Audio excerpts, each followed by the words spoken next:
All right. Hello, everyone. Welcome to the Q&A session for This is a Life Queer Asian Stories, the Shorts program. I am the curator, Sheen Hui, they then pronouns as you see on the screen. Just so everyone knows, we have closed captioning enabled. So if anyone wants closed captioning, you should be able to turn that on as well. But yeah, so we have five, well, four at this point. We'll hopefully have a fifth one join us later. Of the filmmakers from the shorts program here with us for the Q&A session. So, let's get started. Let's have everyone introduce themselves, their names, pronouns, and the film they made. Let's go with Hao first. Thank you. Hi, everyone. My name is Hao Zhou. I use he, they pronouns, and my film is called Future Flowers. Cool. I'll just call it out as I see it on my screen, I guess. We can go with Jake next. Hi everyone, I'm Jake Munoz Consing. I go by he, him, and I directed Right Here. All right. Zoe, how about you? Hi everyone, I'm Zoe Cao, and I directed the film Playhouse. Glad to have me here. And last but not least, Eric. Hi, my name is Eric Redstadt. He, him pronouns. I directed the short Tank Fairy. Cool. It's nice to meet everyone. Really, really excited to have people see the shorts program, whether they're in person at, I've got to look at my notes, at 4 p.m. on April 8th at the Emerson Center or online on Eventive from April 10 onwards. So let us proceed to the main Q&A session. So as usual, let's start with How again, and we'll just have it be a flowing conversation from there. But I guess my first question is, what drove you to make the film that you made, and why was this particular story what you chose to tell? Yeah, so for me, I think the motivation is really the pressure that a lot of the queer Chinese people faced in China, which is making babies not for themselves, but for the family. I think that kind of pressure exists not just within Chinese family. I guess it's common pressure among a lot of Asian families for queer people. So that's why I decided to make a film to kind of like show how queer Chinese couple, especially gay and lesbian, how they arranged it.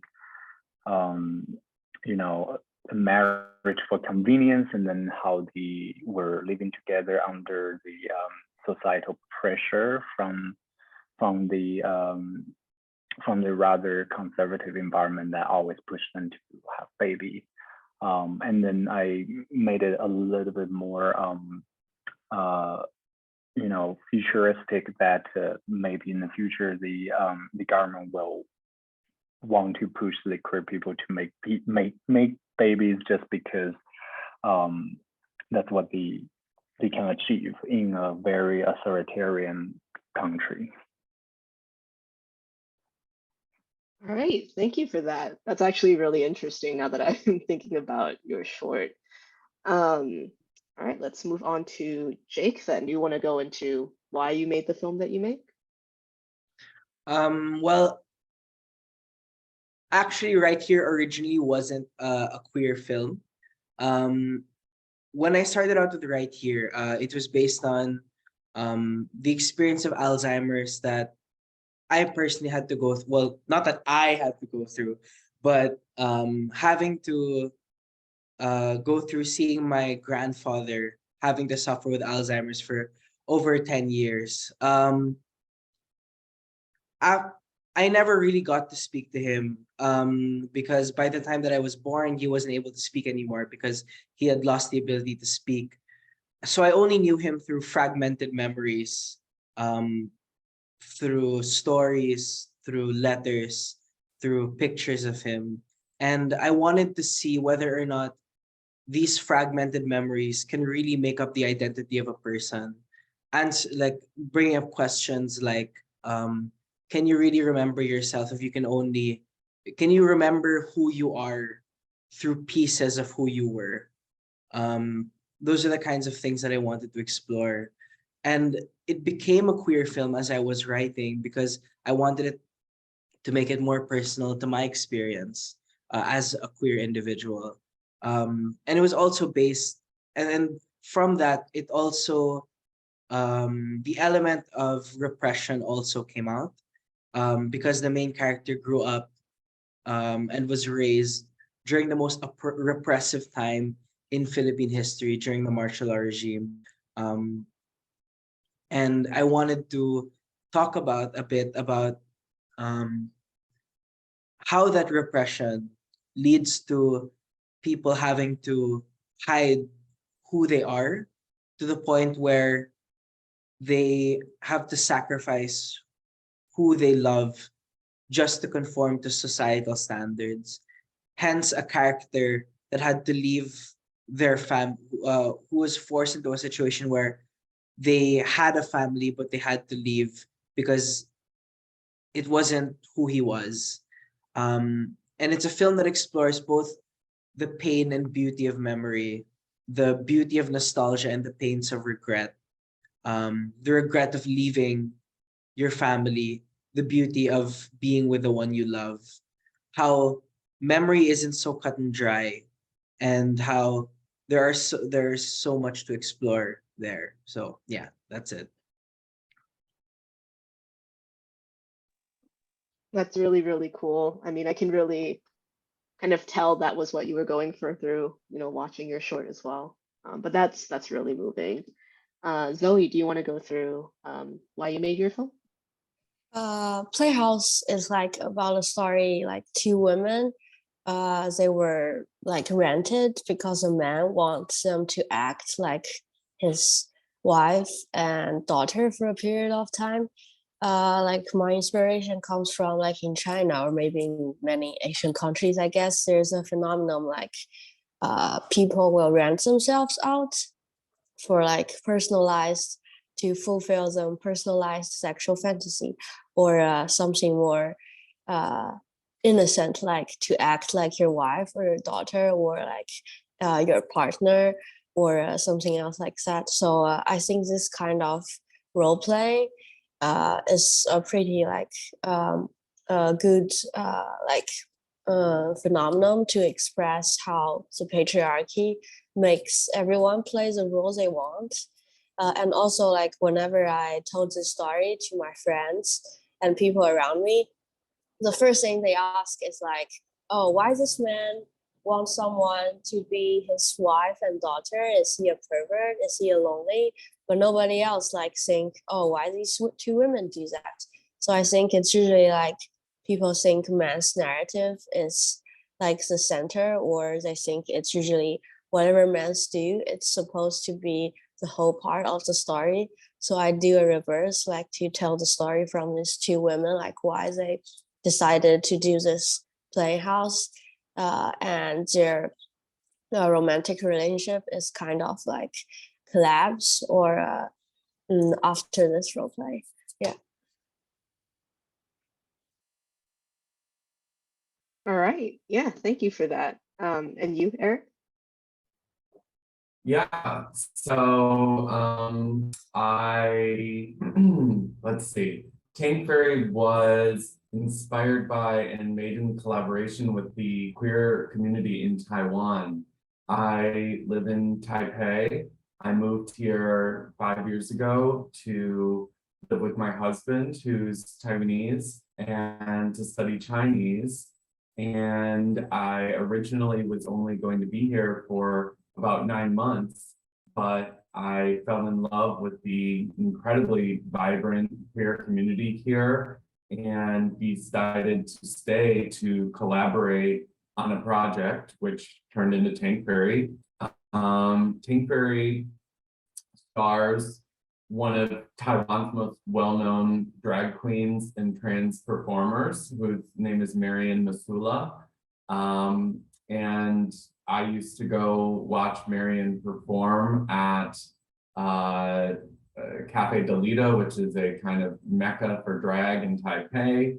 And just going and seeing her perform kind of led to Tank Fairy and wanting to kind of create a role for her, collaborate with her, feature drag in a scripted context, which, you know, usually we see drag these days in reality television or documentary formats where the transformation in and out of drag is emphasized. And I was excited about doing something, you know, situating drag within a scripted narrative. So yeah, these are all inspirations how the can be.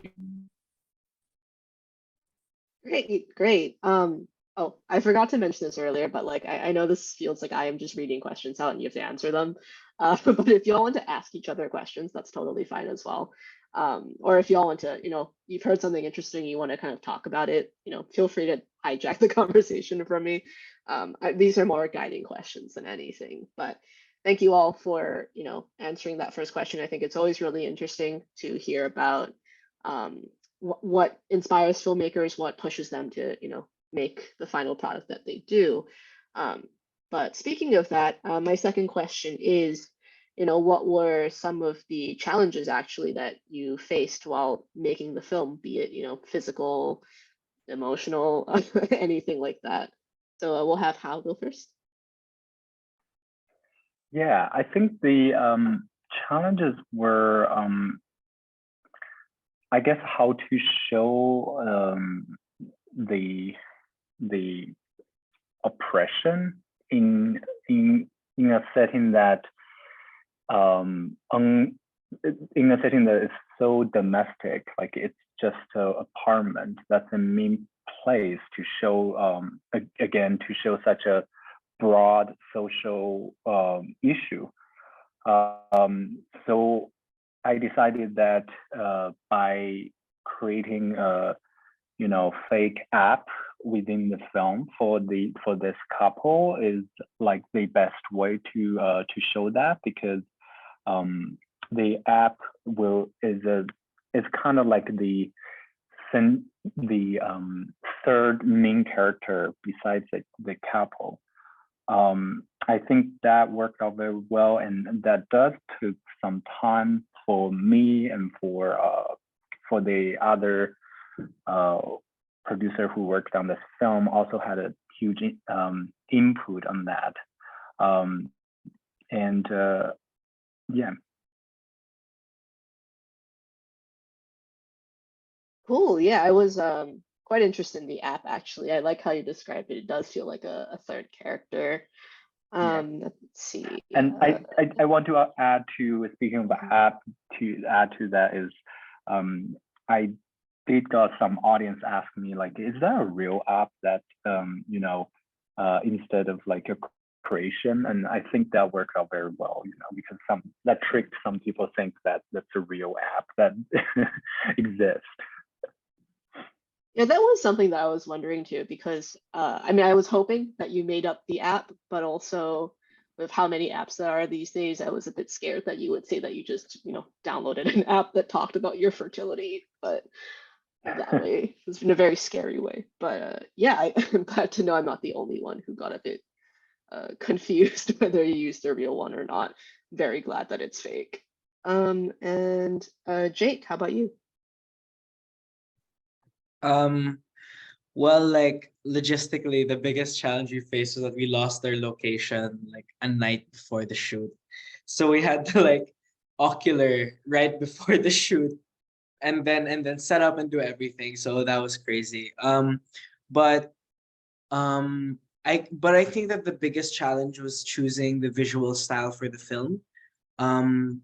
Because we wanted to capture the experience of dementia visually. So it was really, so we had a hard time thinking about how we were going to externalize that very internal experience of Alzheimer's. So that's when we wanted to, that's how we settled on the visual style of placing our characters mostly in close-ups. The frame the film in their subjective experience and what they see and what they experience, and the sort of breaking down of the character's psyche, not only through the visuals, but through the pace of the cut, and how the cut itself starts to break down, and how the music and the sounds start to break down as well. So I think that that was the biggest challenge of the film, finding that right style to communicate this very intense and internal experience. Yeah, so I was actually wondering about the style. I mean, that was one of the first few things that caught my eye about your short. Did it take some trial and error to kind of get that down, or was it something that you guys knew, going into it? Well, we sort of did know going into it, because I'm the kind of person who likes to plan very extensively when it comes to like with my shots and things like that. So we did have an idea going in. We did have some shots that we really planned out from the very beginning, like the use of the split diopter, but we had really planned the use of a split diopter, but done in the incorrect way to get this a certain effect, a ghostly effect, to show that the memory is starting to fade. Um, so a lot of it was planned in pre-production, but a lot of it was also spontaneous.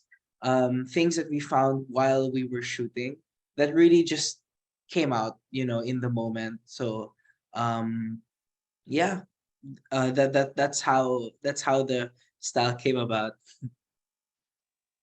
Very cool. That's really cool to hear, actually. Zoe, how about you? The biggest challenge actually is like a question I've been reflecting on these days. When I showed Playhouse in other queer festivals, when I was doing Q&A with the audience, there are people like audience were surprised, like, oh, so you're actually a female director. So like I thought this film was shooted by a man because they felt kind of uncomfortable about the man's narrative. And later I saw some reviews online. They're like, because there's a saying in Playhouse, like this man fake murdered these two women who acted as her wife and daughter. Like he faked murdered them and fakely having sex with them. And later I saw reviews online, like audience saying it's like a very patriarchal point of view, and they doubt like my political identity as a Asian queer person. So I was like kind of confused, like how do we establish or show this kind of queer narrative to all the audience? Like, do I have to yell at everyone I'm like a queer lesbian to come out to everyone to prove the authenticity of this narrative? So I was like, how do people interpretive like point of view, or how do audience interpretive queer in the language of film? Like this kind of I don't know how to deal with this in my later shooting, and I think maybe I didn't do well enough in this film, or people like uh, feel offensive or defensive when they're facing some films like a bit more experimental. Or maybe I think I should take it as a good thing because it does offend some people, which means it also brings like attention to this kind of community or this kind of phenomenon. I'm not so sure. And other challenges is more practical, nothing so much fun. I'm still an undergrad studying in cinematography. So like when I submit this film, they say there's a big possibility if I do that, then I cannot graduate. And also like the budget problem and stuff. So I think it's a really big challenge for all the queer filmmakers in mainland China. Like you can get support from individuals, from your friends, and like the community, but when you're facing the big other or like the higher structure, there's a lot of things that we need to overcome. Yeah. Yeah, that's actually, I find that quite interesting that people interpreted your short film that way. I didn't get that sense when I was watching it, that, it was a dude or whatever who filmed it instead of you. But yeah, I think that's an interesting question. I guess, how did you respond to that? Like, I don't know if anyone's actually gone up to you and told you that. That feels like a weird question to respond to.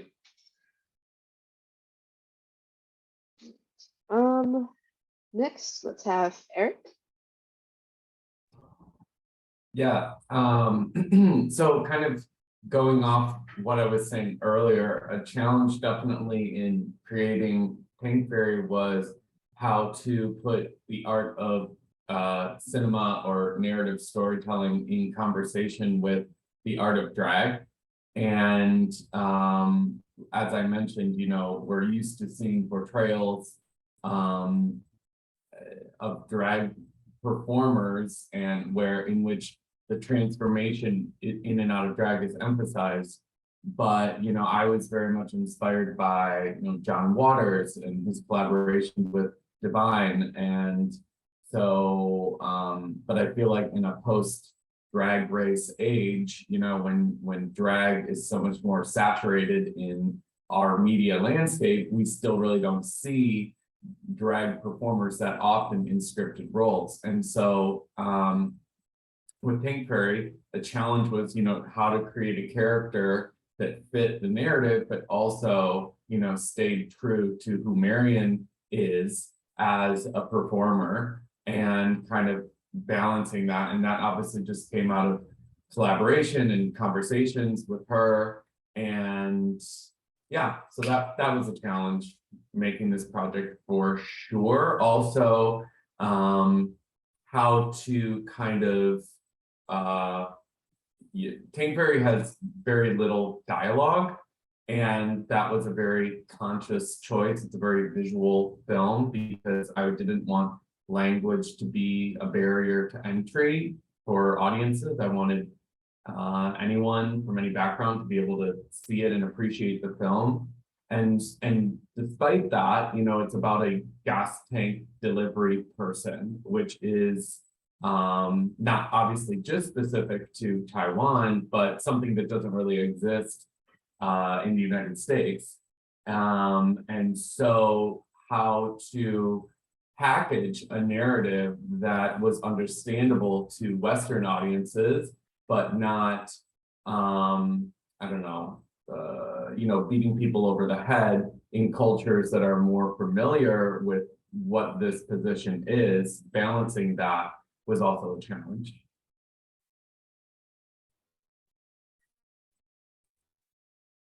Yeah, I will say for me, I'm very used to the idea of someone, you know, delivering gas. So it was quite nice to see. I forgot for quite a while that that was a thing, and I was very nicely reminded from your film. All right, let us move on to, so next question is a bit broader, but would you have any advice for, you know, any young filmmakers that are watching this on, you know, filming or anything else? We'll start with Hao again. So just like a general advice for like filmmaking. Yeah, I mean, however you want to interpret the question, whether it's for filmmaking or if it's just being a queer filmmaker, or, you know, any lessons that you've learned kind of in your journey. Yeah, I guess for queer filmmakers, especially, or filmmakers who want to make queer films, it's not advice. My thinking is always like we should always making queer films, because you know, the history of film has filled up with cis white straight films, and now is the time that we should turn around the table and then, you know, see, we want to make queer films that centers on, you know, people of color, centered on underrepresented group, centered on you know, more broad, like a minority group, like a first gen people who are queer people, fourth gen group who are queer people, or immigrants who are part of the queer community. And I think the more we add on to the film history or the film world, that you know, queer people will become more visible, and that will automatically change a lot of things for the queer community.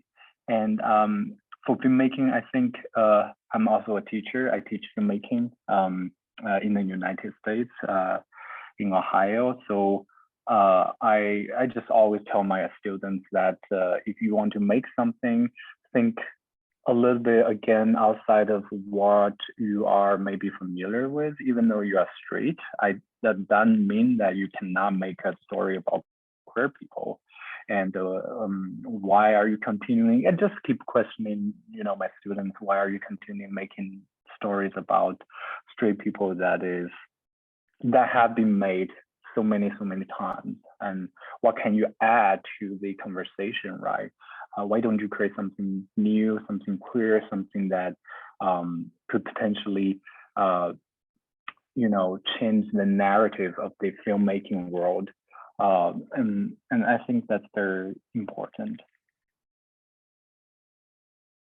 Great, thank you, Hao. We'll move on to Jake.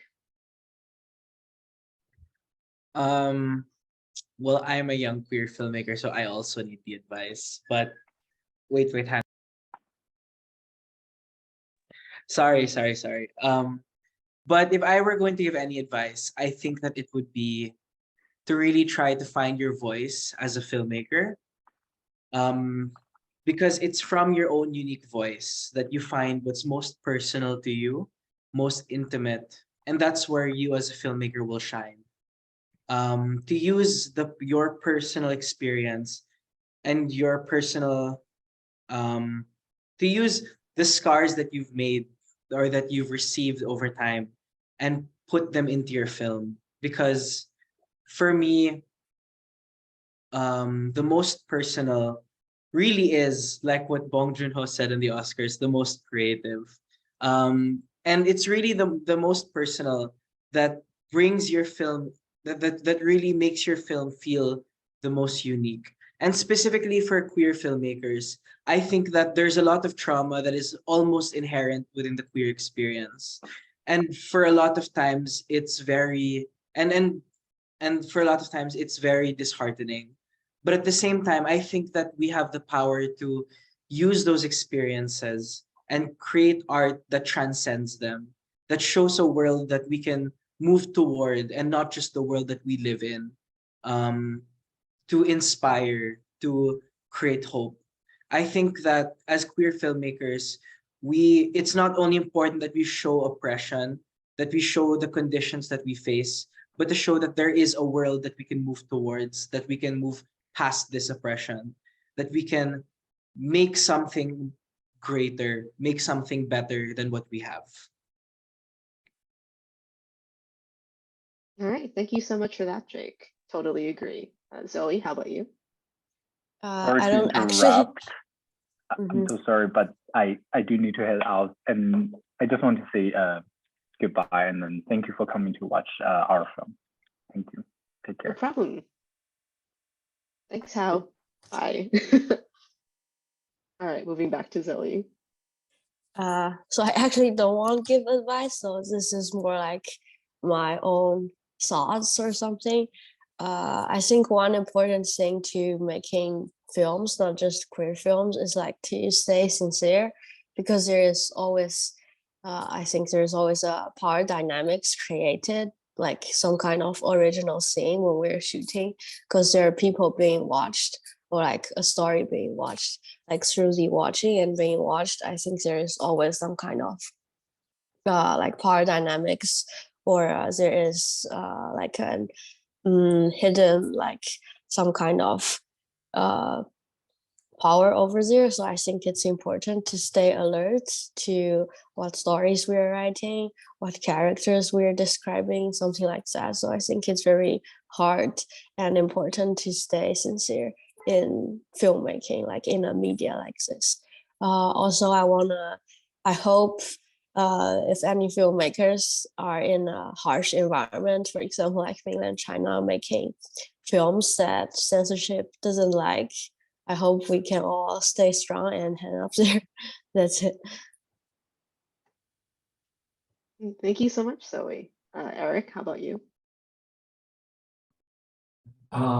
So I went to undergrad and grad school for film and screenwriting in Los Angeles, and and so very much of the mindset of, going to work in a talent agency after graduating, or just, finding a path that might be more conducive to creating, a film, a career film, as opposed to moving to Taipei on the other side of the world to study Chinese. And yet, for me, obviously, Ting Perry is something I'm incredibly proud of. And the point, what I'm all getting at, is Michaela Cole, when she won an Emmy, I believe it was in her Emmy speech a couple of years ago, she said, don't be afraid to disappear. And that was a piece of advice that really resonated with me. I don't think there is any one way to be a filmmaker. And I think you have to follow your own compass. And if that means, disappearing in whatever capacity, then do it. I think that we all just have to trust ourselves and go where life takes us, and try to resist the pressure of this increasingly sped up world that we live in, to go and produce. Yeah. Great. Thanks, Eric. So before I go on to our last question, if any of you have any other questions you want to ask other filmmakers, feel free to do it now. But I'm going to turn my phone back on so I can look at my questions again. All right, so last question, just can you tell us more about any upcoming projects you have, or if you have any social media, websites, whatever. Now is your time to plug yourself. So we'll start with Jake. Oh wait, hang on. Well, you can follow me at sega.c on Instagram. But anyway, besides that, I have a couple upcoming projects. A lot are in development, but one of them is about a paralyzed boxer struggling to mend the relationship with his estranged son after his wife leaves them. It's actually my first film that's not a queer film. So I'm excited to see how it goes. It's actually also a children's film. So it's a lot of firsts for me. So yeah, I'm excited for that. Cool, that sounds really cool, actually. Zoe? My last feature-length film is called 嫦娥. It's about female in rural area. So if you're any interested, could look it up on IMDb. And also I have a coming up short film called Sing Eyes, and I'm preparing for my next queer feature-length film. So I hope I can be in Wicked Queer again. Yeah, thank you. No problem. Yeah, I really am excited to see it then. So hopefully we'll see you again next year or the year after or more years after that. And Eric? Yes, so I am actually working to expand Ting Fairy into a half-hour musical comedy television series starring the drag community of Taiwan. So conceptually, the series expands upon Ting Fairy, the short, by building this world of drag queen and king protagonists in everyday Taiwanese settings. So you have Ting Fairy, you have a butcher in a local market, you have workers in the tea fields, you have pole dancers who perform at funerals. And so all of these characters existing within this shared drag universe. And yeah, we're developing that now with the team from Ting Fairy, with the drag community here in Taipei. And we actually last month just were covered in The Guardian in the UK. So if you Tank Fairy Guardian, there's an article that gives a lot more information about our project and also just the incredible drag scene here. All right, thank you all so much. I feel like we had pretty good Q&A session. It's a fun time. But yeah, for our viewers watching, you've heard what's upcoming for these filmmakers. So please make sure to go check them out, look them up, go watch our shorts program, which I will remind everyone is physically 4 p.m. at the Emerson Paramount Center on April 8th and online on Eventive starting April 10th all the way till the end of the month. Thank you all for participating. It was really great to talk to all of you, and I hope that you and everyone watching has a good rest of their day or night or morning. I don't know where people are. Thank you.